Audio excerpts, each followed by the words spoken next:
been discussing the need to think or meditate on the right things for our future, but there is a prayer that we should pray before we even meditate.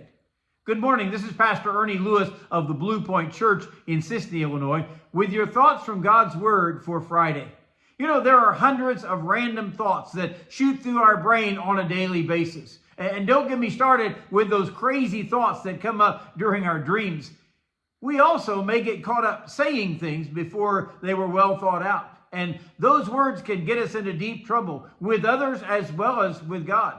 So the psalmist has given us a prayer that he used before he thought and spoke in Psalm 19. Psalm 19 and verse 14 says, "Let the words of my mouth and the meditations of my heart be acceptable in your sight, O Lord, my strength and my Redeemer." We first must realize that the psalmist is not asking God to just bless everything that he says or whatever he meditates on without God's direction or without God's guidance. This is the kind of prayer that precedes our words and our thoughts. "O Lord, help me to consult your word and your spirit that is dwelling within me before I answer someone or before I speak those words that I'm considering." You know, one of those impossible tasks in life is to take back something that has already been said, whether those words have hurt someone else or maybe even harmed our testimony. So the psalmist's prayer is actually, help me to know what to meditate on. You know, we've gone over several passages this week where Paul has told us to think on those things that are just and honest and virtuous and noble, or even the psalmist's delight being to meditate day and night in the word of the Lord.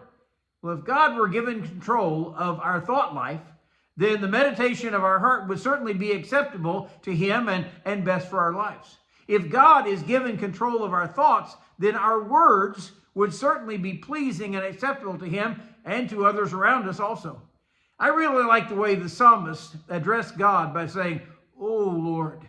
You know, we realize that in ancient days, the lord of the castle or the estate gave all the final orders of what was done in everyone's life and certainly in all their matters around the palace. It is assumed by the psalmist that the one to whom he is speaking is God.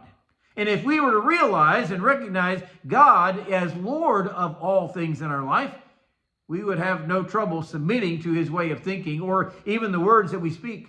He calls the Lord my strength and my Redeemer. His strength because he undergirds all that we say and do. And our Redeemer because he has already saved us from eternal hell and probably from some other problems we might face in this life.